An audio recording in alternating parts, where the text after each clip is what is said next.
du Père et du Fils et du Saint-Esprit. Amen.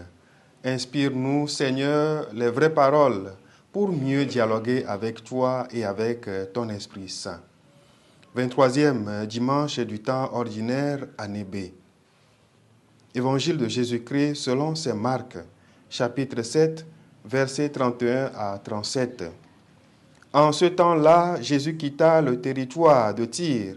Passant par Sidon, il prit la direction de la mer de Galilée et alla en plein territoire de la Décapole.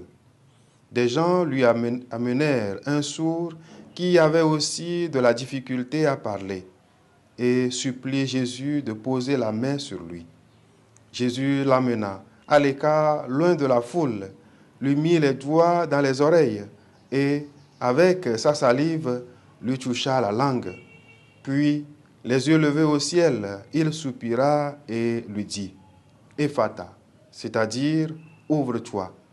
Ses oreilles s'ouvrirent, sa langue se délia et il parlait correctement.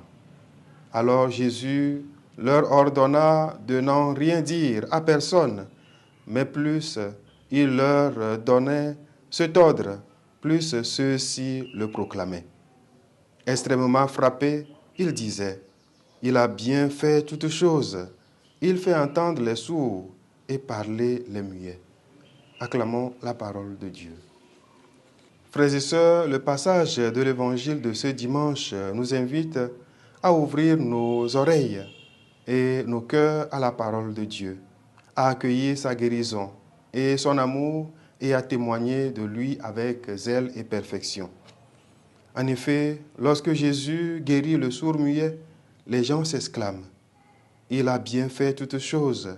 Il fait entendre les sourds et parler les muets. » Cette guérison, chers frères et sœurs, est un signe de la compassion agissante de Jésus envers notre humanité blessée par le péché.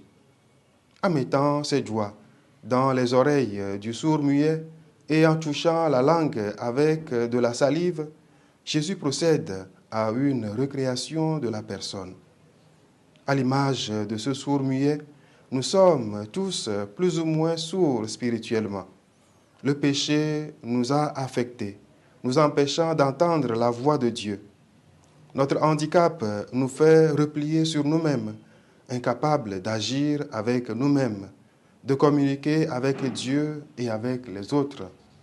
Ouvrons-nous donc à Dieu et à l'action de son Esprit Saint et soyons exigeants envers nous-mêmes en accomplissant nos responsabilités avec soin et perfection. Nous nous contentons pas seulement du minimum, mais cherchons l'excellence dans tous les domaines de notre vie. Le Seigneur soit avec vous. Que Dieu Tout-Puissant vous bénisse, le Père, le Fils et le Saint-Esprit. Amen.